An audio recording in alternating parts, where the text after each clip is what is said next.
Cinema sets అంటే మనం కలల ప్రపంచంగా ఊహిస్తాం. కానీ ఒక్కోసారి అక్కడ జరిగే నిజాలు మనసును వణికించేలా ఉంటాయి. అలా 1992లో బాలీవుడ్ సెట్ లో ప్రాణాల మీదకి వచ్చిన ప్రమాదం జరిగింది. ఈ కథలో హీరో సల్మాన్ ఖాన్, కానీ బాధితుడు సీనియర్ నటుడు అశోక్ సరాఫ్.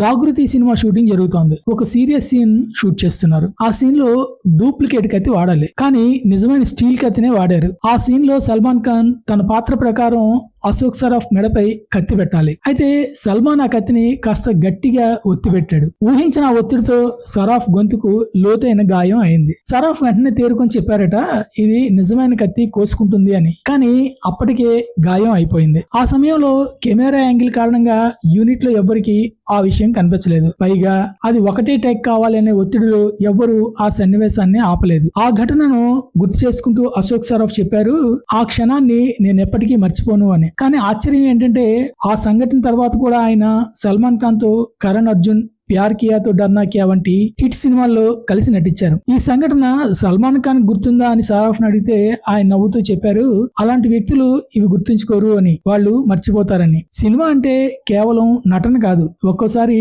నటుల ప్రాణాల మీద కూడా వస్తుంది. కానీ ఇలాంటి సంఘటనలు మనకు సినీ రంగంలో గట్టి నిజాలనే గుర్తు చేస్తూ ఉంటాయి.